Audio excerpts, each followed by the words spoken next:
आज का ये सेशन बहुत ही इंपॉर्टेंट होने वाला है क्योंकि आज के इस वीडियो में हम पॉलिटी के बहुत ही इंपॉर्टेंट 100 क्वेश्चन को यहाँ पर डिस्कस करने वाले हैं। ऐसे क्वेश्चन जो कि प्रीवियस एग्जाम में हमसे पॉलिटी से पूछे गए हैं और आने वाली एग्जाम में भी देखिए पॉलिटी से इन क्वेश्चन के पूछे जाने की संभावनाएं बहुत ज़्यादा है। तो चलिए बिना देर किए हम सभी क्वेश्चन को डिस्कस कर लेते हैं। वीडियो अंत तक देखिएगा फ्रेंड्स, बहुत ही इंपॉर्टेंट आपके लिए वीडियो होने वाला है। तो चलिए सबसे पहला क्वेश्चन देख लेते हैं। संविधान को 26 जनवरी के दिन लागू करने का निर्णय इसलिए किया गया क्योंकि। तो देखिए यहाँ पर हम बात करेंगे आज़ादी के पहले की। तब कांग्रेस अधिवेशन का जब आयोजन किया जाता था तो 1929 में कांग्रेस के लाहौर अधिवेशन का आयोजन किया गया था। इसकी अध्यक्षता भी पूछा जाता है एग्जामों में, जवाहरलाल नेहरू के द्वारा की गई थी। अब देखिए ये जो अधिवेशन था इसमें सबसे पहली बार पूर्ण स्वराज की मांग की गई थी और घोषणा की गई थी कि अगले साल से हर साल 26 जनवरी को स्वतंत्रता दिवस के रूप में मनाया जाएगा। लेकिन देखिए देश 1947 में कब आज़ाद हुआ? 15 अगस्त को। तो अब 26 जनवरी को देखिए स्वतंत्रता दिवस के रूप में मनाते आ रहे थे, इसलिए कुछ तो मना नहीं था। इसीलिए संविधान को आगे चलकर 26 जनवरी के दिन ही लागू कर दिया गया। जबकि देखिए संविधान की अगर हम बात करें तो ये 26 नवंबर 1949 को ही तैयार हो गया था। कुछ आर्टिकल कैजुअली उस वक्त लागू भी कर दिए गए थे, लेकिन पूर्ण रूप से संविधान को 26 जनवरी को लागू किया गया था। क्योंकि ये डेट पहले से इम्पोर्टेंट थी तो 26 जनवरी को संविधान को लागू कर दिया गया। तो यहाँ पर देखिए आंसर डी आपको मिल जाएगा। कांग्रेस ने इस तिथि को वर्ष 1930 में स्वतंत्रता दिवस के रूप में मनाया था, इसीलिए 26 जनवरी को संविधान को लागू किया गया। नेक्स्ट क्वेश्चन देखिए, संविधान सभा के कानूनी सलाहकार कौन थे? देखिए जब संविधान के निर्माण के लिए संविधान सभा का गठन किया गया था तो उसमें कानूनी सलाहकार के रूप में बी.एन. राव को कानूनी सलाहकार बनाया गया था। तो बी.एन. राव संविधान सभा में कानूनी सलाहकार थे। बी.एन. राव। भारत की देशी रियासतों के विलय में किन दो व्यक्तियों ने महत्वपूर्ण भूमिका निभाई थी? तो देखिए एक नाम तो आपको पता ही है, वो है सरदार वल्लभ भाई पटेल, जिन्हें भारत का आयरन मैन कहा जाता है। देखिए भारत की आज़ादी के बाद जब सभी देशी रियासतें भारत से अलग होने की फिराक में थी, तब 562 देशी रियासतों में से 559 देशी रियासतों को देखिए सरदार वल्लभ भाई पटेल ने भारत संघ में शामिल कर लिया था। उसके बाद भी 2-3 बची थी, जैसे हैदराबाद हुई, जूनागढ़ हुई या जम्मू कश्मीर। इनको अलग अलग तरीके से भारत संघ में शामिल किया गया। जैसे हैदराबाद को ऑपरेशन पोलो चलाकर, जूनागढ़ को जनमत संग्रह के द्वारा और जम्मू कश्मीर को विलय पत्र पर हस्ताक्षर से। तो सरदार वल्लभ भाई पटेल की देशी रियासतों में विलय में उनकी मदद करने वाले व्यक्ति थे वीपी मेनन। तो सरदार वल्लभ भाई पटेल और वीपी मेनन ये दो ऐसे व्यक्ति हैं फ्रेंड्स जिन्होंने देशी रियासतों के विलय में बहुत ही महत्वपूर्ण भूमिका निभाई है। आंसर ए यहाँ पर आपका सही हो जाएगा। राज्य पुनर्गठन आयोग ने 1 नवंबर 1956 को कितने राज्यों तथा उसके संघ राज्यों का गठन किया? तो देखिए राज्य पुनर्गठन आयोग, इसे ही फजल अली आयोग के नाम से जाना जाता है, क्योंकि इसके जो अध्यक्ष थे फ्रेंड्स वो फजल अली थे, न्यायमूर्ति फजल अली। 2 सदस्य भी थे इस समिति के, हृदयनाथ कुंजरू और के.एम. पडिक्कर। अब ये तीनों सदस्य मतलब 2 सदस्य और 1 अध्यक्ष मिलकर राज्य पुनर्गठन आयोग बनाया गया था। ये बनाया गया था 22 दिसंबर 1953 को और भारत सरकार को इसने अपनी रिपोर्ट 30 दिसंबर 1955 को सौंपी थी। इसके आधार पर भारत में 14 राज्य और 6 केंद्र शासित प्रदेशों का गठन किया गया था। तो राज्य पुनर्गठन आयोग की सिफारिश पर 1 नवंबर 1956 को 14 राज्य और 6 केंद्र शासित प्रदेश बनाए गए। Answer A. जम्मू कश्मीर राज्य के पुनर्गठन के पश्चात भारत में राज्यों की संख्या कितनी है? तो देखिए जम्मू कश्मीर जो कि भारत का एक पूर्ण राज्य हुआ करता था, तब भारत में देखिए केंद्र शासित प्रदेश हुआ करते थे 7 और पूर्ण राज्य हुआ करते थे 29। अब देखिए जम्मू कश्मीर को 31 अक्टूबर 2019 को एक केंद्र शासित प्रदेश बना दिया गया और 2 पार्ट में डिवाइड कर दिया गया। एक हो गया जम्मू कश्मीर और दूसरा केंद्र शासित प्रदेश बन गया लद्दाख, है ना। तो ये 2 हो गए आपके केंद्र शासित प्रदेश। अब देखिए 7 में 2 ऐड हो गए तो कितने हो गए? 9। अब जम्मू कश्मीर जब केंद्र शासित प्रदेश बना तो राज्य 29 की जगह कितने हो गए? 28। तो अब देखिए आपके पास 28 राज्य थे टोटल और 9 केंद्र शासित प्रदेश थे। लेकिन 2020 में 2 केंद्र शासित प्रदेशों को मिलाकर एक बना दिया गया। यह है दादर नगर हवेली और दमन और दीव।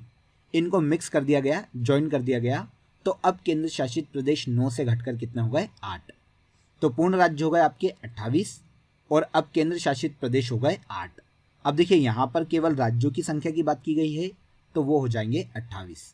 जब जम्मू कश्मीर राज्य यूनियन टेरिटरी बना तो राज्य 29 से 28 हो गए। आंसर बी हो जाएगा। भाषाई आधार पर सर्वप्रथम किस राज्य का गठन हुआ? तो देखिए यहाँ पर एक स्टोरी बहुत ही इंपॉर्टेंट है फ्रेंड्स। ये स्टोरी है पोट्टी श्री रामल्लू राजू की। जब देखिए भारत आज़ाद हुआ तो बहुत सारे क्षेत्रों में भाषा के आधार पर नए राज्यों के गठन की मांग तेज हो गई। तब दक्षिण में तेलुगु भाषी राज्य में देखिए जब विद्रोह बढ़ता जा रहा था, भाषाई आधार पर राज्यों के गठन की मांग बढ़ती जा रही थी, तो एक तेलुगु नेता थे जिनका नाम था पोट्टी श्री रामल्लू राजू। ये 56 दिन के अनशन पर बैठते हैं कि आप भाषाई आधार पर राज्य का गठन करो, लेकिन 56 दिन के अनशन के बाद इनकी मृत्यु हो जाती है। और इनकी मृत्यु के बाद जब तेलुगु बेल्ट में देखिए हालात बिगड़ने लगते हैं, हिंसा की स्थिति उत्पन्न हो जाती है, तो आनन फानन में सेंट्रल गवर्नमेंट के द्वारा 1 अक्टूबर 1953 में पहला भाषाई आधार पर राज्य बनता है, तेलुगु भाषाई आधार राज्य बनाया जाता है, और यह है आंध्र प्रदेश। कब बना था? 1 अक्टूबर 1953। तो आंध्र प्रदेश ऐसा राज्य है जो कि भाषा के आधार पर सबसे पहले बना था। ओके, देखिए यहाँ तक के क्वेश्चन आपको समझ में आ गए होंगे। बहुत ही महत्वपूर्ण एक अपडेट मैं आपको दे देता हूँ जो कि आपके लिए बहुत ही इंपॉर्टेंट है। इसके बाद क्वेश्चन देखिए फ्रेंड्स, निम्नलिखित में से कौन सा अधिकार भारतीय संविधान द्वारा प्रदत्त एक मौलिक अधिकार नहीं है? तो देखिए भारतीय संविधान में पहले 7 मौलिक अधिकार हुआ करते थे, लेकिन बाद में 44वें संविधान संशोधन के द्वारा संपत्ति के अधिकार को मौलिक अधिकार से हटा दिया गया और अब मौलिक अधिकारों की संख्या 6 हो गई है। आइए देख लेते हैं ये मौलिक अधिकार कौन कौन से हैं। तो देखिए सबसे पहले है समता का अधिकार, जो कि संविधान के आर्टिकल 14 से 18 तक उल्लेखित है। दूसरा है स्वतंत्रता का अधिकार 19 से 22 तक। तीसरा है शोषण के विरुद्ध अधिकार, जो कि संविधान के आर्टिकल 23-24 में उल्लेखित है। चौथा है धर्म की स्वतंत्रता का अधिकार 25 से 28 तक। पांचवा है संस्कृति और शिक्षा संबंधित अधिकार 29 और 30 आर्टिकल में, और संवैधानिक उपचारों का अधिकार जो कि आर्टिकल 32 में उल्लेखित है। देखिए संपत्ति का अधिकार संविधान के आर्टिकल 31 में उल्लेखित था, जिसे 44वें संविधान संशोधन के तहत हटा दिया गया। तो अब संपत्ति का अधिकार मौलिक अधिकारों में शामिल नहीं है। प्रेस की स्वतंत्रता किस अधिकार में निहित है? तो देखिए प्रेस की स्वतंत्रता, बोलने की स्वतंत्रता, अभिव्यक्ति की स्वतंत्रता या भाषण देने की स्वतंत्रता, ये सब एक ही है और ये आपका मौलिक अधिकार है। तो ये भाषण की स्वतंत्रता के अंतर्गत आर्टिकल 19 में उल्लेखित है। अगर देश में इमरजेंसी डिक्लेयर होती है फ्रेंड्स, तो आर्टिकल 19 अपने आप विलुप्त हो जाता है। तब आप भाषण नहीं दे सकते, आपकी अभिव्यक्ति की स्वतंत्रता खत्म हो जाती है। प्रेस की स्वतंत्रता पर बाउंडेशन लगा दिया जाता है, ये अपनी मर्जी से कुछ भी नहीं छाप सकता, और ऑलमोस्ट आप इन सभी इकाइयों को बंद ही मान के चलो अगर देश में इमरजेंसी डिक्लेयर है तो, है ना। तो ये भाषण की स्वतंत्रता के अंतर्गत आर्टिकल 19 में सम्मिलित है। आंसर ए हो जाएगा। निम्नलिखित में से किसको संविधान द्वारा मौलिक अधिकारों के संरक्षण की शक्ति दी गई है? तो देखिए आपके मौलिक अधिकार तब तक ही बने रहेंगे फ्रेंड्स जब तक आपके साथ हाई कोर्ट और सेंट्रल में सुप्रीम कोर्ट है, क्योंकि इन दोनों को भारतीय संविधान के तहत मौलिक अधिकारों के संरक्षण की शक्ति दी गई है। तो सर्वोच्च न्यायालय एवं उच्च न्यायालय मौलिक अधिकारों के संरक्षक है। सुप्रीम कोर्ट आर्टिकल 32 के तहत देखिए मौलिक अधिकारों का संरक्षक है, और हाईकोर्ट की बात करें तो ये भारतीय संविधान के आर्टिकल 226 के तहत मौलिक अधिकारों की रक्षा करता है, और मौलिक अधिकारों के उल्लंघन पर ये दोनों रिट जारी कर सकते हैं। लाइव क्लासेस में हम इन पर बहुत ही डिटेल में डिस्कस करेंगे। तो अगले क्वेश्चन पर आ जाते हैं। भारतीय संविधान में राज्य के नीति निर्देशक तत्वों की संकल्पना किस देश के संविधान पर आधारित है? तो देखिए मैं आपको कैजुअली बता देता हूँ कि किस देश के संविधान से हमने क्या क्या एडॉप्ट किया है, क्योंकि देखिए एक बहुत ही फेमस जुमला भारतीय संविधान के लिए कहा जाता है कि भारतीय संविधान उधार की एक टोकरी है। नॉर्मली यूपीएससी के एग्जाम में जब मेंस का क्वेश्चन लिखने के लिए आता है तो ये पूछा जाता है कि इस पर टिप्पणी कीजिए कि भारतीय संविधान उधार की एक टोकरी है। तो देखिए किस देश के संविधान से क्या क्या लिया गया है मैं आपको कैजुअली बता देता हूँ जल्दी से। तो देखिए ब्रिटेन के संविधान से संसदीय प्रणाली ली गई है और देश की एकल नागरिकता के प्रावधान लिए गए हैं। इसके अलावा विधि निर्माण की प्रक्रिया को ब्रिटेन के संविधान से एडॉप्ट किया गया है। अमेरिका के संविधान से मौलिक अधिकार, जर्मनी के संविधान से इमरजेंसी को लिया गया है। रूस के संविधान से मौलिक कर्तव्य, आयरलैंड के संविधान से नीति निर्देशक तत्वों को लिया गया है। दक्षिण अफ्रीका से संविधान में संविधान संशोधन की प्रक्रिया ली गई है जो कि आर्टिकल 368 में उल्लेखित है। फ्रांस के संविधान से गणतंत्रात्मक शासन व्यवस्था, जापान के संविधान से कानून द्वारा स्थापित शब्दावली, ऑस्ट्रेलिया के संविधान से समवर्ती सूची और कनाडा के संविधान से संघात्मक व्यवस्था को लिया गया है। तो देखिए यहाँ पर नीति निर्देशक तत्व पूछा गया है तो ये आयरलैंड के संविधान से एडॉप्ट किया गया है। Answer B. भारत का राष्ट्रपति अपना त्यागपत्र किसको संबोधित करके देगा? तो देखिए भारत का प्रेसिडेंट जो है, राष्ट्रपति जो है, वो अपना त्यागपत्र उपराष्ट्रपति को देता है। अब देखिए अगर उपराष्ट्रपति को अपना पद छोड़ना है तो ये अपना त्यागपत्र राष्ट्रपति को देता है। तो इसको आप एक सर्कल ही मानो। राष्ट्रपति अपना त्यागपत्र उपराष्ट्रपति को और उपराष्ट्रपति अपना त्यागपत्र राष्ट्रपति को सौंपता है। तो राष्ट्रपति अपना त्यागपत्र उपराष्ट्रपति को देने वाला है। भारत सरकार का संवैधानिक अध्यक्ष कौन होता है? तो देखिए भारत सरकार का संवैधानिक प्रमुख राष्ट्रपति होता है फ्रेंड्स, क्योंकि ये भारत सरकार का संवैधानिक प्रमुख है और देश का प्रथम नागरिक है। आंसर ए हो जाएगा। लेकिन याद रखिएगा राष्ट्रपति केवल नाम मात्र का प्रमुख है जबकि वास्तविक शक्तियां प्रधानमंत्री के हाथ में दी गई है। तो ये इंपॉर्टेंट हो जाता है, याद रखिएगा। आगे आ जाते हैं। निम्नलिखित में से किसे भारत के राष्ट्रपति के रूप में निर्विरोध चुना गया था? तो देखिए निर्विरोध का मतलब क्या होता है? जब किसी कैंडिडेट के सामने कोई कैंडिडेट खड़ा ही ना हो तो वो कहलाता है निर्विरोध चुना जाना। तो ऐसे भारत के राष्ट्रपति हैं नीलम संजीव रेड्डी। डॉक्टर नीलम संजीव रेड्डी 1977 से लेकर 82 तक भारत के राष्ट्रपति रहे हैं। ये भारत के छठे राष्ट्रपति थे जिन्हें निर्विरोध चुना गया था। आंसर सी हो जाएगा। राष्ट्रपति का अध्यादेश कितनी अवधि के लिए लागू रहता है?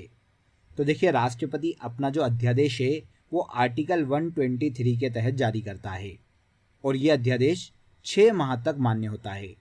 अब ऐसी कंडीशन एक्चुअल में होती क्यों है? तो देखिए अध्यादेश की डेफिनेशन को आपको यहाँ पर समझना पड़ेगा कि कोई भी अध्यादेश राष्ट्रपति के द्वारा तब लाया जाता है जब संसद के दोनों सदन या दोनों में से कोई भी एक सदन अस्तित्व में ना हो। तो ऐसी कंडीशन में राष्ट्रपति को अगर कोई अर्जेंट कानून लाना है तो वो उसके लिए अध्यादेश ला सकता है। ये अपने आप में ही एक कानून होता है। लेकिन आपको पता है कि अगर संसद का कोई भी सदन छुट्टी पर जाता है तो दूसरे सत्र के बीच में 6 माह से ज़्यादा का गैप नहीं होना चाहिए। तो ऐसी कंडीशन में जैसे ही 6 माह में सदन का सत्र लगेगा तब अध्यादेश को संसद के सदन में रखवाना पड़ेगा। इसीलिए 6 माह अधिकतम अध्यादेश की अवधि दी गई है। तो अध्यादेश केवल 6 माह तक ही लीगल माना जाता है।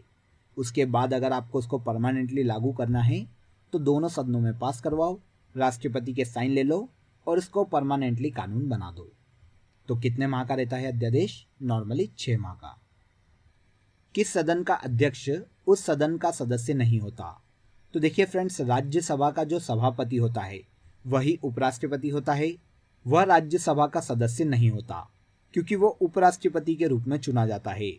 अब देखिए उपराष्ट्रपति के निर्वाचन में संसद के दोनों सदनों के सभी सदस्य भाग लेते हैं, चाहे वो निर्वाचित सदस्य हो या मनोनीत सदस्य हो। तो लोकसभा और राज्यसभा के निर्वाचित और मनोनीत दोनों सदस्यों को मिलाकर उपराष्ट्रपति का चुनाव किया जाता है और उपराष्ट्रपति के रूप में व्यक्ति को चुना जाता है और यही राज्यसभा का सभापति होता है। ये इस सदन का सदस्य नहीं होता। Answer A. मंत्री परिषद में शामिल नहीं है। तो देखिए फ्रेंड्स सबसे पहले ये जान लेते हैं कि मंत्री परिषद का उल्लेख संविधान के किन आर्टिकल में किया गया है। तो इनका उल्लेख किया गया है आर्टिकल 74 और 75 में। अब मंत्री परिषद में देखिए 3 प्रकार के सदस्यों को शामिल किया जाता है। कैबिनेट स्तर के मंत्री, राज्य स्तर के मंत्री और उपमंत्री। इन तीनों को मंत्री परिषद में शामिल किया जाता है, जबकि कैबिनेट सचिव मंत्री परिषद में शामिल नहीं किया जाता। आंसर डी हो जाएगा। राज्य मंत्री स्वतंत्र प्रभार, इन सभी को मंत्री परिषद में ऐड किया जाता है। लोकसभा में किसी विधेयक को धन विधेयक के रूप में कौन प्रमाणित करता है? तो देखिए, कोई भी बिल मनी बिल है या नहीं, इसका निर्णय लोकसभा अध्यक्ष के द्वारा किया जाता है। भारतीय संविधान के आर्टिकल 110 में मनी बिल को परिभाषित किया गया है। आंसर डी हो जाएगा। कोई विधेयक धन विधेयक है या नहीं, इसका फैसला लोकसभा अध्यक्ष के द्वारा किया जाता है। अनुच्छेद 108 के अंतर्गत लोकसभा और राज्यसभा की संयुक्त बैठक आहूत की जाती है। तो देखिए, आर्टिकल 108 में लोकसभा और राज्यसभा की संयुक्त बैठक बुलाने का प्रावधान है। लेकिन देखिए, इस आर्टिकल के तहत संयुक्त बैठक केवल राष्ट्रपति के द्वारा ही बुलाई जा सकती है। राष्ट्रपति लोकसभा और राज्यसभा की संयुक्त बैठक आहूत कर सकता है। आंसर बी हो जाएगा। लोकसभा की कार्यवाही आयोजित करने के लिए अपेक्षित गणपूर्ति या कोरम क्या है? तो देखिए फ्रेंड्स, लोकसभा को तब लगाया जाएगा जब उसके कुल सदस्यों में से 1/10 सदस्य सदन में मौजूद हों। तो 1/10 सदन की गणपूर्ति है। Answer D. निम्नलिखित में से कौन सा अनुच्छेद संसद को राज्य सूची के विषय पर कानून बनाने का अधिकार देता है? तो देखिए, भारतीय संविधान के आर्टिकल 249 के तहत संसद को राज्य सूची के विषय पर कानून बनाने का अधिकार दिया गया है। देखिए, इसमें भी अधिकतर जो पावर है वो राज्यसभा को दिया गया है। अगर राज्यसभा देखिए राज्य सूची के विषय पर कानून बनाने के अधिकार वाला बिल राज्यसभा में 2/3 बहुमत से पास कर देते हैं, तो राज्य सूची पर कानून बनाने का अधिकार संसद को मिल जाता है, जो कि अधिकतम देखिए 1 वर्ष तक मान्य होता है। इम्पोर्टेंट है, याद रखिएगा। यह प्रावधान संविधान के आर्टिकल 249 में किया गया है। Answer D. लोकसभा का पहला आम चुनाव कब हुआ था? तो देखिए, लोकसभा का जो सबसे पहला आम चुनाव था फ्रेंड्स, वो अक्टूबर 1951 में शुरू हुआ था और वहाँ से लेकर फरवरी 1952 तक चला था। मतलब पहले जो लोकसभा के चुनाव हुए थे वो लगभग 4 महीने तक चले थे। अब यहाँ पर हमारे पास ऑप्शन में 1952 दिया गया है। तो लोकसभा के पहले आम चुनाव 1952 में संपन्न हुए थे। प्रोटेम स्पीकर सामान्यतः किसे नियुक्त किया जाता है? तो देखिए, जब भी लोकसभा का चुनाव होता है तो पहली जो लोकसभा आयोजित की जाती है उसमें उस लोकसभा का जो सबसे एजेड सदस्य होता है उसे प्रोटेम स्पीकर राष्ट्रपति के द्वारा नियुक्त किया जाता है। अब इस पहली लोकसभा में सदस्यों के मध्य में से अध्यक्ष को चुना जाता है। इसके बाद प्रोटेम स्पीकर का काम खत्म हो जाता है। तो प्रोटेम स्पीकर नवनिर्वाचित लोकसभा के वरिष्ठतम सदस्यों में से किसी एक को चुना जाता है। आंसर डी हो जाएगा। प्रधानमंत्री की नियुक्ति का प्रावधान संविधान के किस अनुच्छेद के अंतर्गत किया गया है? तो भारतीय संविधान के अनुच्छेद 75 में फ्रेंड्स प्रधानमंत्री की नियुक्ति राष्ट्रपति के द्वारा की जाती है। Answer C. और इसके अलावा जो अन्य मंत्री हैं उनकी नियुक्ति भी राष्ट्रपति प्रधानमंत्री की ही सिफारिश पर करता है। सरकारिया आयोग का गठन किस विषय पर सुझाव देने के लिए किया गया था? तो सरकारिया आयोग जो कि 1983 में गठित किया गया था, ये केंद्र राज्य संबंध पर अपनी सिफारिशें देने के लिए गठित किया गया था। जब हम लाइव क्लासेस में आयोग को पढ़ेंगे फ्रेंड्स, तब हम इनकी बहुत ही डिटेल में बात करेंगे। तो अभी तो आप ये याद रख लीजिए कि सरकारिया आयोग जो है वो केंद्र राज्य संबंध पर अपनी सिफारिशें देने के लिए बनाया गया था। केंद्र राज्य संबंध। विधानसभा के सदस्यों के लिए न्यूनतम आयु निर्धारित की गई है। तो देखिए, विधानसभा के लिए अगर किसी भी सदस्य को चुना जाना है तो उसे कम से कम 25 वर्ष की आयु पूरी करनी पड़ेगी। यही विधानसभा की सबसे न्यूनतम आयु है। आंसर सी। विधानसभा का सदस्य नियुक्त होने के लिए कम से कम व्यक्ति को 25 वर्ष की आयु पूरी कर लेनी चाहिए। किसी राज्य का प्रथम विधि अधिकारी कौन होता है? तो देखिए, राज्य का प्रथम विधि अधिकारी महाधिवक्ता को कहा जाता है, जिसका उल्लेख संविधान के आर्टिकल 165 में किया गया है। महाधिवक्ता राज्य का प्रथम विधि अधिकारी कहलाता है। Answer A. निम्न में से किसका विघटन नहीं किया जा सकता परंतु समाप्त किया जा सकता है? तो देखिए, लोकसभा और राज्य विधानसभाओं की अगर हम बात करें तो ये दोनों का ही विघटन किया जा सकता है, लेकिन देखिए इन्हें समाप्त नहीं किया जा सकता। राज्यसभा की अगर हम बात करें तो इसका ना तो विघटन किया जा सकता है और ना ही इसे समाप्त किया जा सकता है। जबकि राज्य विधान परिषद की अगर हम बात करें तो देखिए इसके गठन और इसे समाप्त करने का जो प्रावधान है वो संविधान के आर्टिकल 169 में उल्लेखित है।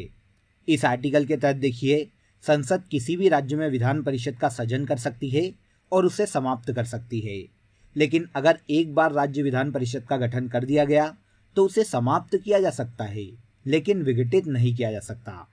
तो यहाँ पर आंसर हो जाएगा राज्य विधान परिषद। इसे विघटित नहीं किया जा सकता परंतु समाप्त किया जा सकता है। वह राज्य जहाँ विधान परिषद नहीं है, तो देखिए यहाँ पर 4 ऑप्शन दिए गए हैं और हमें बताना है कि कहाँ पर विधान परिषद नहीं है। क्योंकि देखिए विधान परिषद राज्य की इच्छा पर छोड़ दी गई है। अगर राज्य चाहे तो विधान परिषद का गठन करे, अन्यथा छोड़ दे। तो अभी देखिए वर्तमान में 6 राज्यों में विधान परिषद अस्तित्व में है। आंध्र प्रदेश, बिहार, कर्नाटक, उत्तर प्रदेश, महाराष्ट्र और तेलंगाना। ये 6 ऐसे राज्य हैं जहां पर वर्तमान में विधान परिषद है। अब यहाँ पर आप ऑप्शन देख लीजिए फ्रेंड्स। राजस्थान एक ऐसा राज्य है जहां पर विधान परिषद नहीं है। Answer B. भारतीय संविधान नागरिकों के लिए आर्थिक न्याय किसके माध्यम से सुनिश्चित करता है? तो भारतीय संविधान में देखिए आर्थिक न्याय की जो अवधारणा है वो राज्य के नीति निर्देशक तत्वों में उल्लेखित की गई है। तो राज्य के नीति निर्देशक तत्वों में नागरिकों के लिए आर्थिक न्याय को परिभाषित किया गया है। Answer D. संविधान सभा में यह किसने कहा था कि राज्य के नीति निर्देशक सिद्धांत किसी बैंक में दे उस चेक की तरह हैं जिनका भुगतान बैंक अपनी सुविधा के अनुसार करता है? तो ये कथन है फ्रेंड्स के.टी. शाह का। क्योंकि देखिए राज्य के नीति निर्देशक सिद्धांत राज्य चाहे तो लागू करे, अन्यथा छोड़ दे। अगर राज्य लागू नहीं करता तो कोई भी नागरिक इसके खिलाफ न्यायालय नहीं जा सकता। इसी तरह देखिए ये बैंक में उस देय चेक की तरह है जिसका भुगतान बैंक अपनी सुविधा अनुसार करता है। अब बैंक चेक का भुगतान करना चाहे तो करे, अन्यथा छोड़ दे। ये कथन राज्य के नीति निर्देशक सिद्धांत के लिए के.टी. शाह के द्वारा कहा गया था। निम्नलिखित में से भारत के किस राज्य में नागरिकों के लिए एक समान सिविल संहिता लागू है? तो देखिए ऐसा राज्य है फ्रेंड्स गोवा, जहां पर सभी नागरिकों के लिए एक समान सिविल संहिता लागू है। आंसर डी हो जाएगा। भारतीय संविधान के किस भाग में कार्यपालिका से न्यायपालिका का पृथक्करण किया गया है? तो देखिए कार्यपालिका न्यायपालिका के कार्य में कोई हस्तक्षेप नहीं करेगी और न्यायपालिका भी कार्यपालिका के कार्य में कोई भी हस्तक्षेप नहीं करेगी। यह जो प्रावधान है राज्य के नीति निर्देशक तत्व के तहत आर्टिकल 50 में किया गया है। आर्टिकल 50 के तहत न्यायपालिका को कार्यपालिका से पृथक करना राज्य का कर्तव्य है। तो किस में उल्लेखित है? नीति निर्देशक तत्वों में। लाल बहादुर शास्त्री कब से कब तक भारत के प्रधानमंत्री पद पर रहे थे? तो देखिए लाल बहादुर शास्त्री 1964 में भारत के प्रधानमंत्री बने थे और 1966 में इनकी मृत्यु हो गई थी। तो 1964 से लेकर 1966 तक ये भारत के प्रधानमंत्री के पद पर रहे थे। जवाहरलाल नेहरू के बाद ये भारत के दूसरे प्रधानमंत्री थे। Answer A. राष्ट्रपति की मृत्यु के कारण उत्पन्न हुई आकस्मिक रिक्तता के दौरान राष्ट्रपति के रूप में कौन कार्य करता है? तो देखिए फ्रेंड्स अगर राष्ट्रपति किसी भी कारण से अपने पद पर नहीं है, चाहे उनकी मृत्यु हो जाए, चाहे वो छुट्टी पर चले जाएं या फिर अपने पद से त्यागपत्र दे दें, तो इसी कंडीशन में देखिए भारत के उपराष्ट्रपति राष्ट्रपति के पद का निर्वहन करते हैं। तो कौन करता है? उपराष्ट्रपति। Answer B. रामनाथ कोविंद ने 25 जुलाई 2017 को भारत के कौन से राष्ट्रपति के रूप में पद ग्रहण किया था? तो देखिए रामनाथ कोविंद 2017 में भारत के 14वें राष्ट्रपति बनाए गए थे। निम्नलिखित में से किसे महाभियोग की प्रक्रिया के द्वारा हटाया जा सकता है? तो देखिए फ्रेंड्स भारतीय संविधान के आर्टिकल 61 के तहत राष्ट्रपति को महाभियोग की प्रक्रिया के द्वारा हटाया जा सकता है। तो संविधान के आर्टिकल 61 के तहत भारत के राष्ट्रपति पर महाभियोग लाया जा सकता है। राष्ट्रपति अपने पद से त्यागपत्र देना चाहे तो वह किसे देगा? तो देखिए एक सर्कल को यहाँ पर आप समझिए। अगर राष्ट्रपति को अपने पद से त्यागपत्र देना है तो वह उपराष्ट्रपति को अपना त्यागपत्र देकर अपना पद छोड़ सकता है। सेम कंडीशन में अगर उपराष्ट्रपति अपने पद से त्यागपत्र देना चाहे तो वह राष्ट्रपति को अपना त्यागपत्र देकर अपना पद छोड़ सकता है। तो इस सर्कल को याद रखिएगा, राष्ट्रपति अपना त्यागपत्र उपराष्ट्रपति को और उपराष्ट्रपति अपना त्यागपत्र राष्ट्रपति को देता है। तो राष्ट्रपति किसे देगा? उपराष्ट्रपति को। भारत में सबसे बड़ा कानूनी अधिकारी किसे माना जाता है? तो देखिए, जैसे राज्य में महाधिवक्ता होता है फ्रेंड्स, वैसे ही सेंट्रल गवर्नमेंट के पास महान न्यायवादी होता है, जिसका उल्लेख भारतीय संविधान के आर्टिकल 76 में किया गया है। भारत का महान न्यायवादी भारत का सबसे बड़ा कानूनी अधिकारी होता है, महान न्यायवादी। इसके बाद देखिए, भारतीय संविधान के दोनों सदनों की संयुक्त बैठक को कौन बुला सकता है? तो देखिए, प्रीवियस क्वेश्चन में ही हमने इस पर डिस्कस किया था। संविधान के आर्टिकल 108 के तहत राज्यसभा और लोकसभा के संयुक्त बैठक का प्रावधान किया गया है, जिसे बुलाने का अधिकार भारत के राष्ट्रपति को है। तो भारत का राष्ट्रपति संसद के दोनों सदनों की संयुक्त बैठक बुला सकता है। भारत में उपराष्ट्रपति निर्वाचित होता है। तो देखिए, भारत में उपराष्ट्रपति के निर्वाचन की जो प्रक्रिया है वो संविधान के आर्टिकल 66 में उल्लेखित है। इस आर्टिकल के तहत संसद के सभी सदस्य मिलकर, चाहे वो निर्वाचित हो या मनोनीत हो, दोनों सदनों के निर्वाचित और मनोनीत दोनों सदस्य मिलकर उपराष्ट्रपति के निर्वाचन में भाग लेते हैं। तो यहाँ पर देखिए, संसद के सभी सदस्यों के द्वारा उपराष्ट्रपति का निर्वाचन किया जाता है। स्वतंत्रता के बाद भारत के पहले उप प्रधानमंत्री कौन बनाए गए? वेरी सिंपल, आप सभी को इसका आंसर पता होगा। स्वतंत्रता के बाद भारत के पहले उप प्रधानमंत्री और भारत के पहले गृह मंत्री सरदार वल्लभ भाई पटेल को बनाया गया था। सरदार वल्लभ भाई पटेल। भारतीय संविधान के अनुच्छेद 123 के तहत अध्यादेशों को जारी करने की शक्ति निम्नलिखित में से किसके पास है? तो देखिए फ्रेंड्स, यहाँ पर स्पेशली एक आर्टिकल का उल्लेख किया गया है और वो है आर्टिकल 123। संविधान के आर्टिकल 123 के तहत अध्यादेश जारी करने की जो शक्ति है वो राष्ट्रपति के पास है। राष्ट्रपति मंत्रिपरिषद की सिफारिश पर संविधान के आर्टिकल 123 के तहत किसी भी कानून पर अध्यादेश जारी कर सकता है। कौन कर सकता है? राष्ट्रपति। 1964 में जवाहरलाल नेहरू की मृत्यु के बाद भारत के कार्यवाहक प्रधानमंत्री कौन बने? तो ये बनाए गए थे फ्रेंड्स गुलजारी लाल नंदा। ये 2 बार भारत के कार्यवाहक प्रधानमंत्री बनाए गए हैं। पहली बार 1964 में जब जवाहरलाल नेहरू की मृत्यु हुई थी और दूसरी बार 1966 में जब लाल बहादुर शास्त्री की मृत्यु हुई थी। तो 2 बार गुलजारी लाल नंदा भारत के कार्यवाहक प्रधानमंत्री बनाए गए हैं। Answer D. भारतीय संविधान के अनुसार राष्ट्रपति पद की रिक्ति भरनी होती है। तो देखिए, राष्ट्रपति का पद अगर खाली हो जाता है फ्रेंड्स, चाहे उनकी मृत्यु हो जाए, चाहे वो छुट्टी पर चले जाएं या फिर अपने पद से त्यागपत्र दे दे, इन तीनों कंडीशन में अगर राष्ट्रपति का पद खाली होता है तो राष्ट्रपति के पद खाली होने से 6 माह के अंदर नए राष्ट्रपति का निर्वाचन हो जाना चाहिए। तो राष्ट्रपति का जो पद है वो 6 माह से ज़्यादा खाली नहीं रह सकता। Answer C. 6 माह के अंदर राष्ट्रीय निर्वाचन आयोग राष्ट्रपति के पद के चुनाव करवा लेगा। राष्ट्रपति का अध्यादेश लागू रह सकता है। तो देखिए, पहले भी इस क्वेश्चन पर हम बात कर चुके हैं। राष्ट्रपति का जो अध्यादेश है वो 6 माह तक लीगल रहता है। 6 माह। निम्नलिखित में से कौन देश के रक्षा बलों का सर्वोच्च सेनापति होता है? तो देखिए, भारत के राष्ट्रपति देश के रक्षा बलों के सर्वोच्च सेनापति होते हैं।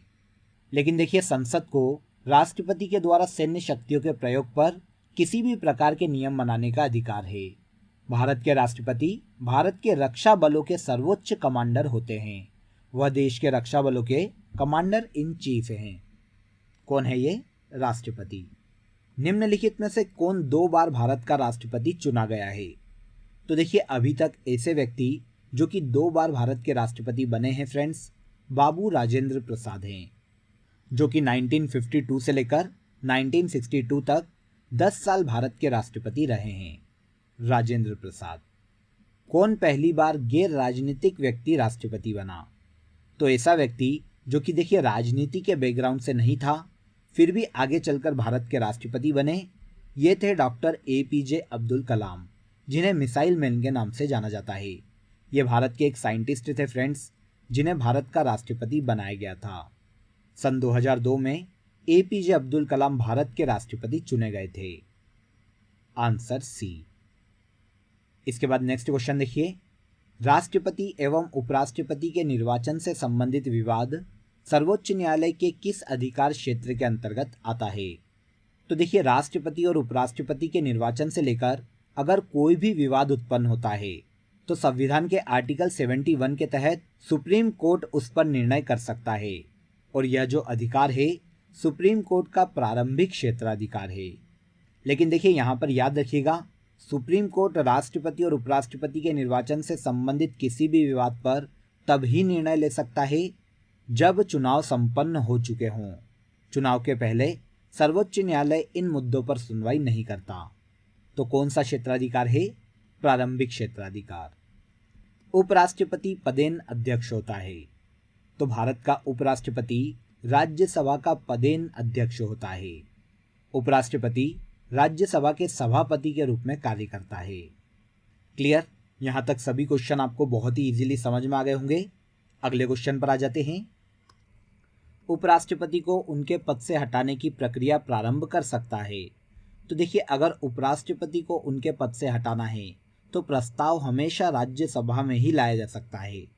बाद में उस पर लोकसभा की भी स्वीकृति आवश्यक है, लेकिन शुरुआत कहाँ से होगी? राज्यसभा से। भारत में कोई भी व्यक्ति अधिकतम कितनी बार प्रधानमंत्री बन सकता है? तो देखिए, भारतीय संविधान में इसके बारे में कोई भी उल्लेख नहीं है, मतलब कोई भी सीमा नहीं दी गई है।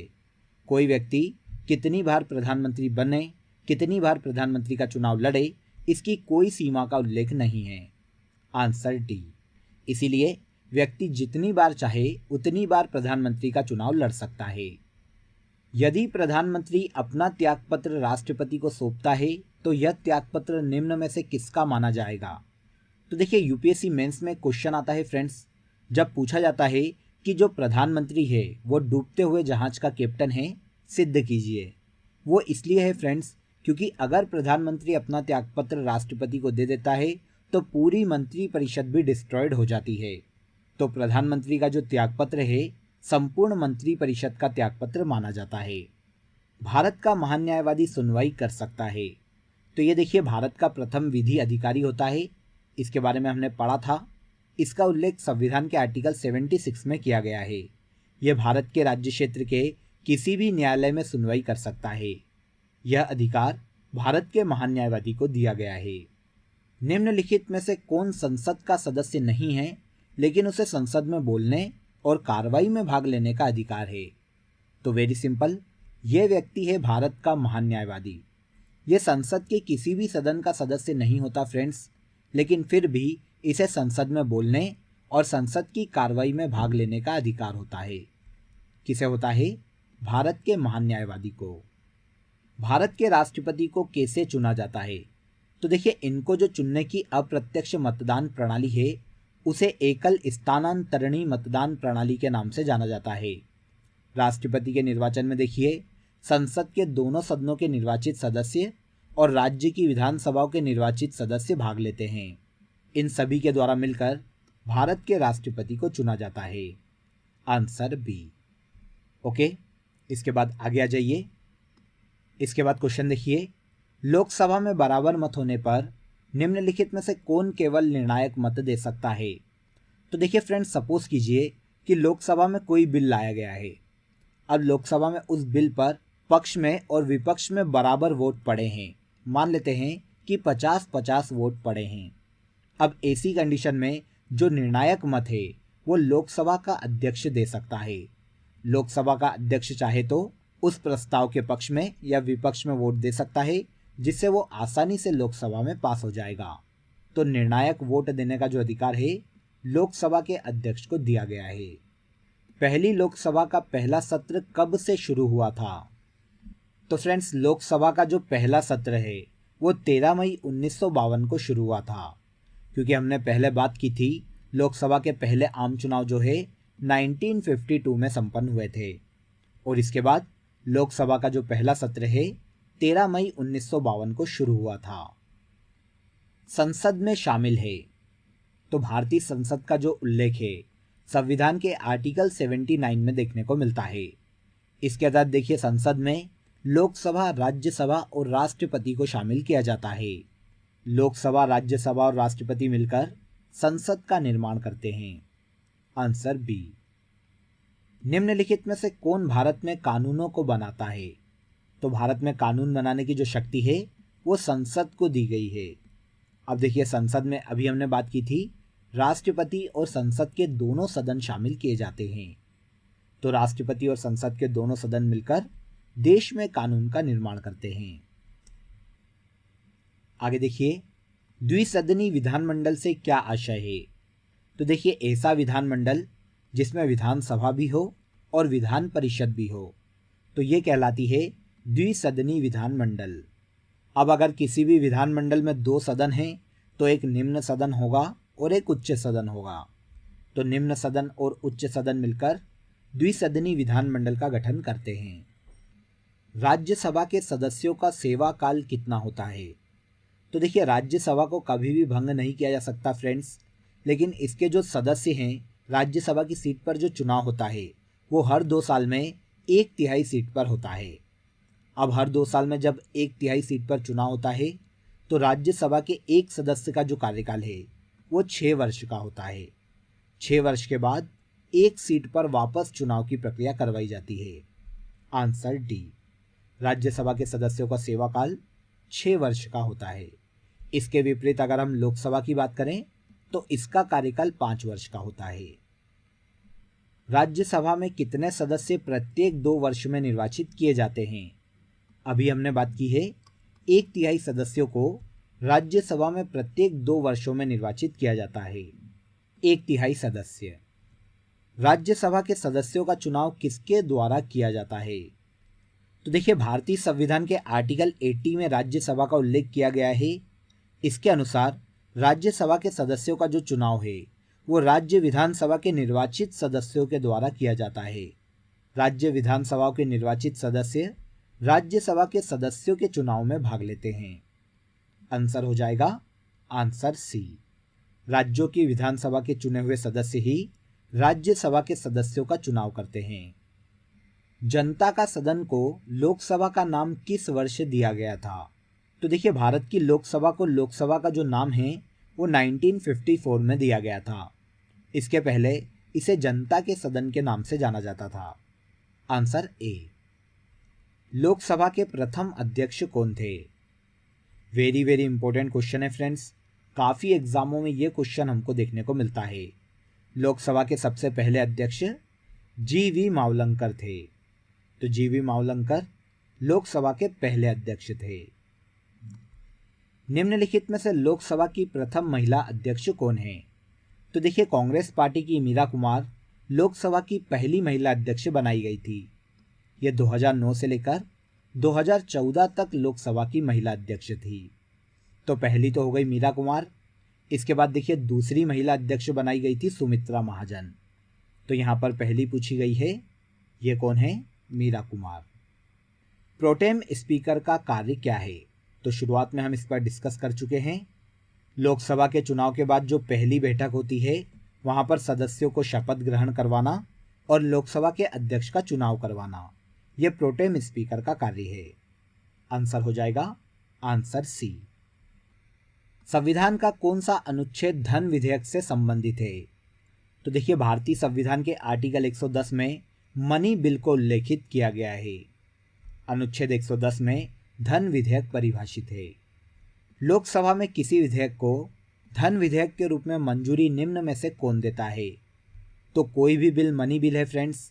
इस बात का फैसला लोकसभा अध्यक्ष के द्वारा किया जाता है। लोकसभा अध्यक्ष ही बता सकता है कि कोई बिल मनी बिल है या नहीं। Answer D. संसद के 2 सत्रों के बीच अधिकतम अंतराल की अवधि क्या है? तो देखिए फ्रेंड्स, अकॉर्डिंग टू कॉन्स्टिट्यूशन संसद के किसी भी सदन का अगर विघटन किया जाता है तो अगले सत्र को 6 माह के भीतर ही लगाया जाना ज़रूरी है। तो संसद के किसी भी सदन में 2 सत्रों के बीच का जो गैप है वो 6 माह से ज़्यादा नहीं हो सकता। Answer B. संसद में आधिकारिक विपक्षी दल के रूप में मान्यता प्राप्त करने के लिए उसके कितने सदस्य होने चाहिए?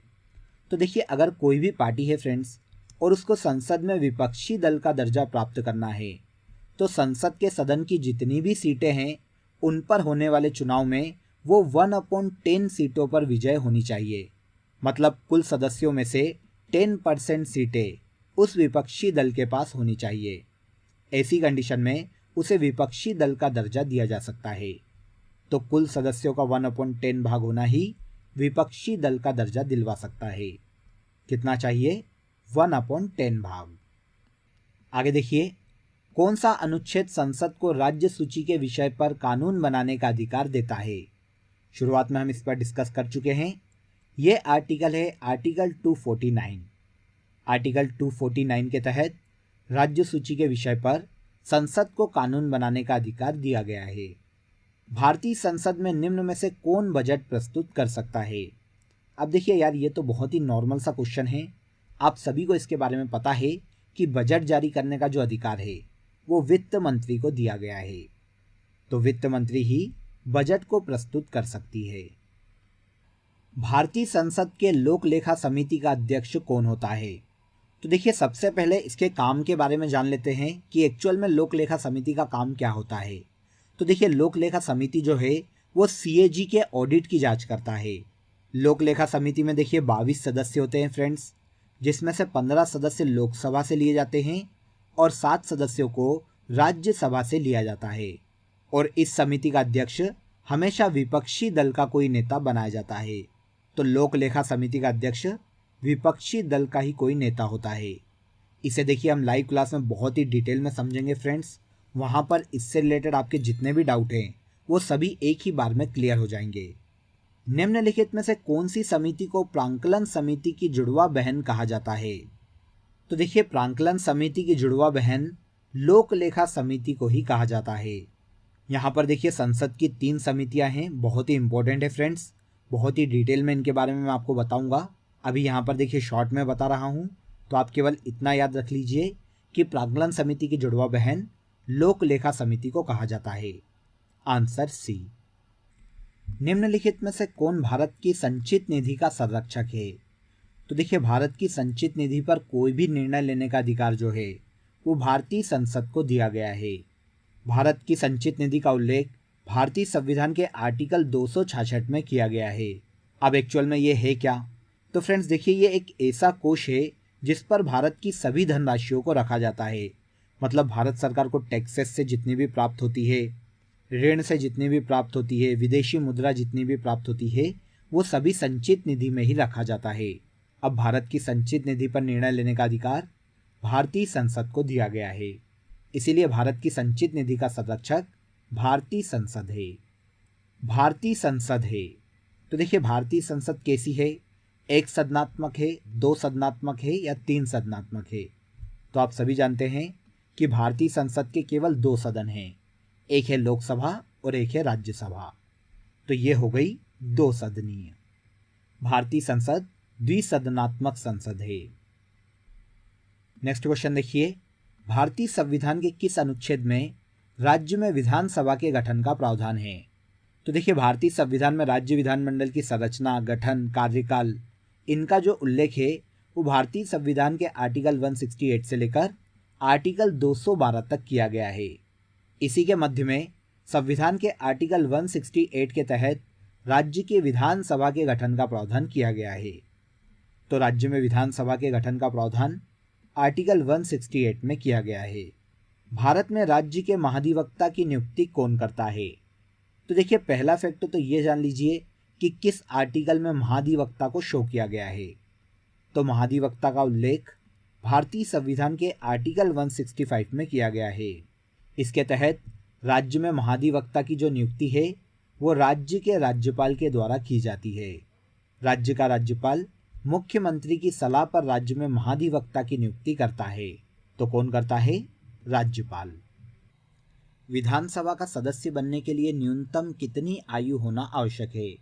तो देखिए, किसी भी व्यक्ति को विधानसभा का सदस्य चुने जाने के लिए न्यूनतम 25 वर्ष की आयु पूरी कर लेना आवश्यक है।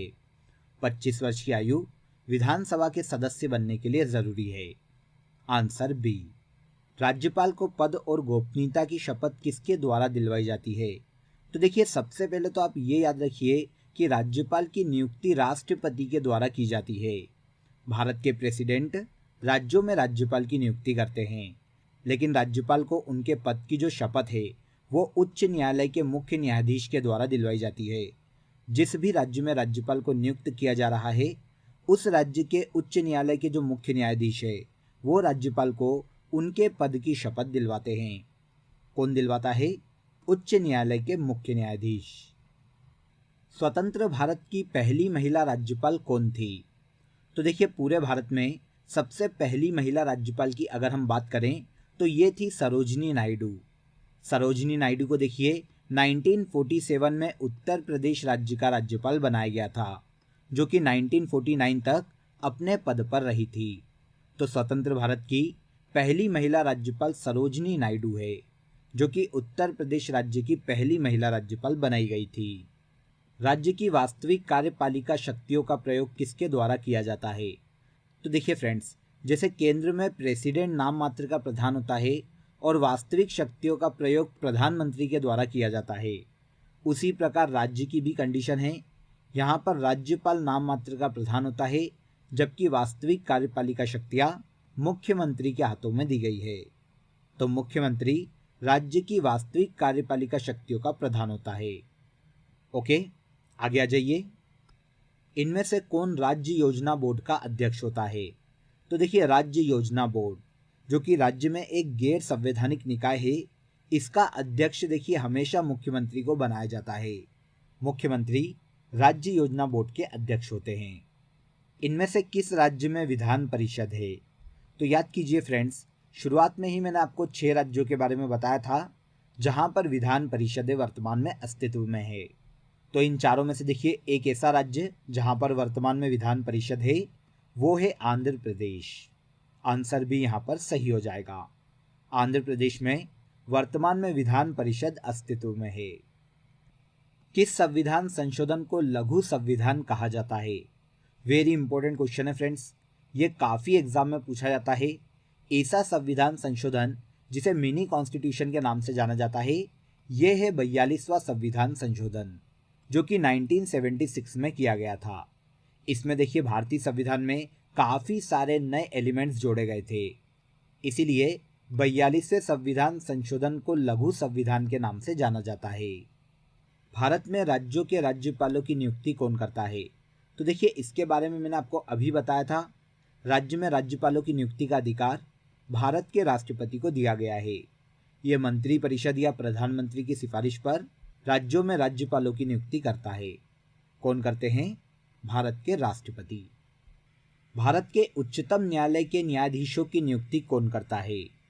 तो देखिए फ्रेंड्स, भारतीय संविधान के आर्टिकल 124 के खंड 2 में राष्ट्रपति उच्चतम न्यायालय और राज्यों के उच्च न्यायालय के न्यायाधीशों की नियुक्ति करते हैं।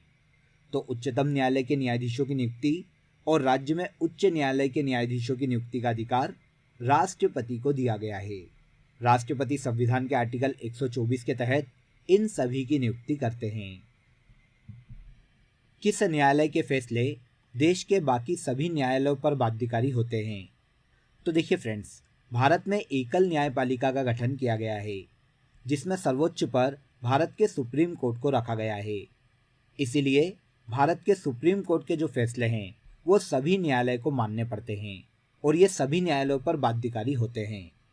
तो देश के उच्चतम न्यायालय के फैसले बाकी सभी न्यायालयों पर बाध्यकारी हैं। Answer B. नेक्स्ट देखिए, भारत में उच्च न्यायालय की प्रथम महिला मुख्य न्यायाधीश कौन थी? तो देखिए, भारत के किसी भी हाई कोर्ट में सबसे पहली महिला मुख्य न्यायाधीश थी लीला सेठ। लीला सेठ को देखिए 1978 में दिल्ली हाई कोर्ट का मुख्य न्यायाधीश नियुक्त किया गया था और ये भारत में किसी भी हाई कोर्ट की पहली महिला मुख्य न्यायाधीश बनी थी, लीला सेठ। निम्नलिखित में से कौन आर्टिकल 143 के तहत उच्चतम न्यायालय से परामर्श मांग सकता है? संविधान के आर्टिकल 143 के तहत भारत के राष्ट्रपति उच्चतम न्यायालय से परामर्श मांग सकते हैं, लेकिन यहाँ पर यह याद रखिएगा कि उच्चतम न्यायालय भारत के राष्ट्रपति को सलाह या परामर्श देने के लिए बाध्य नहीं है। अगर सुप्रीम कोर्ट चाहे तो सलाह दे और ना चाहे तो मना कर दे। अब यहाँ पर यह भी आपको समझना पड़ेगा कि अगर सुप्रीम कोर्ट कोई परामर्श दे देता है तो भारत के राष्ट्रपति भी उस परामर्श को मानने के लिए बाध्य नहीं है, लेकिन फिर भी परामर्श मांगने की जो शक्ति है वो आर्टिकल 143 में उल्लेखित है। तो सुप्रीम कोर्ट से परामर्श भारत के राष्ट्रपति मांग सकते हैं। कलकत्ता में सुप्रीम कोर्ट की स्थापना किस रेगुलेटिंग एक्ट के द्वारा की गई थी? तो ये एक्ट है फ्रेंड्स रेगुलेटिंग एक्ट 1773। 1773 के रेगुलेटिंग एक्ट के द्वारा देखिए कलकत्ता में पहली बार सुप्रीम कोर्ट की स्थापना की गई थी और यहाँ पर एक मुख्य न्यायाधीश और 3 अन्य न्यायाधीश को पहली बार नियुक्त किया गया था। कलकत्ता के सुप्रीम कोर्ट के सबसे पहले मुख्य न्यायाधीश एलिजा इम्पे को बनाया गया था। तो कलकत्ता में पहली बार सुप्रीम कोर्ट की स्थापना रेगुलेटिंग एक्ट 1773 के तहत की गई थी। Answer A. नगर पालिका के सदस्य बनने के लिए न्यूनतम आयु क्या होती है? तो देखिए यहाँ पर हम बात करेंगे भाग 9 की। भारतीय संविधान के भाग 9 में ग्रामीण और नगरीय स्थानीय स्वशासन का उल्लेख किया गया है। इसके तहत देखिए पंचायती राज का उल्लेख किया गया है। इस भाग के आर्टिकल 243 में देखिए यह उल्लेख किया गया है कि नगर पालिका का सदस्य बनने के लिए न्यूनतम आयु 21 वर्ष होनी चाहिए। अगर कोई भी नागरिक 21 वर्ष की आयु पूरी कर लेता है तो वो नगर पालिका का सदस्य बनने के योग्य है। यह प्रावधान संविधान के भाग 9 में किया गया है। तो कितने वर्ष की आयु पूरी कर लेना चाहिए? 21 वर्ष। स्थानीय सरकार की त्रिस्तरीय प्रणाली में शामिल नहीं है। तो देखिए फ्रेंड्स, भारत में स्थानीय स्वशासन की त्रिस्तरीय प्रणाली को अपनाया जाता है। अब इस त्रिस्तरीय प्रणाली में जिला स्तर पर जिला परिषद का गठन किया जाता है, ब्लॉक स्तर पर पंचायत समिति का गठन किया जाता है और ग्राम स्तर पर ग्राम पंचायत का गठन किया जाता है। तो स्थानीय स्वशासन की त्रिस्तरीय प्रणाली में ग्राम समिति को सम्मिलित नहीं किया जाता। आंसर सी हो जाएगा। भारतीय संविधान में निम्नलिखित में से किस संविधान संशोधन द्वारा पंचायती राज प्रणाली को संवैधानिक दर्जा दिया गया है? तो ऐसा संविधान संशोधन है फ्रेंड्स 73वां संविधान संशोधन अधिनियम, जो कि 1992 में लाया गया था। इस संविधान संशोधन के द्वारा देखिए पंचायती राज व्यवस्था को संवैधानिक दर्जा दिया गया था और संविधान के भाग 9 में आर्टिकल 243 में शामिल किया गया था। तो किस संविधान संशोधन के द्वारा? 73वें संविधान संशोधन के द्वारा। इनमें से कौन सा संविधान संशोधन जीएसटी से संबंधित है? वेरी इजी और वेरी वेरी इंपॉर्टेंट। तो ऐसा संविधान संशोधन जो कि देखिए गुड्स एंड सर्विसेज टैक्स से संबंधित है, यह है 101वां संविधान संशोधन अधिनियम, जो कि 2016 में लागू किया गया था। 101वें संविधान संशोधन के द्वारा भारतीय संविधान में जीएसटी को जोड़ा गया था। Answer B. किस वर्ष किया गया था फ्रेंड्स? 2016 में। भारत के संविधान का 42वां संशोधन किस वर्ष अधिनियमित किया गया था? अभी हमने इस पर बात की थी। 42वें संविधान संशोधन को मिनी कॉन्स्टिट्यूशन कहा जाता है फ्रेंड्स, जो कि 1976 में लाया गया था। लेकिन देखिए यहाँ पर अधिनियमन की बात की गई है, तो इसे अधिनियमित किया गया था 1977 में। 1976 में ये लाया गया था और 1977 में लागू किया गया था। Answer B. 42वां संविधान संशोधन जो कि मिनी कॉन्स्टिट्यूशन कहलाता है, देश में 1976 में लाया गया था और इसे 1977 में लागू किया गया था। संविधान में कितने प्रकार के आपातकाल का प्रावधान किया गया है? तो देखिए भारतीय संविधान में फ्रेंड्स 3 प्रकार के आपातकाल का उल्लेख किया गया है, जो कि राष्ट्रपति की आपातकालीन शक्तियां हैं। सबसे पहला है आर्टिकल 352, जिसमें देखिए नेशनल इमरजेंसी का उल्लेख किया गया है। आर्टिकल 356 में राज्यों में राष्ट्रपति शासन का उल्लेख किया गया है और आर्टिकल 360 में वित्तीय आपातकाल या फाइनेंशियल इमरजेंसी का उल्लेख किया गया है।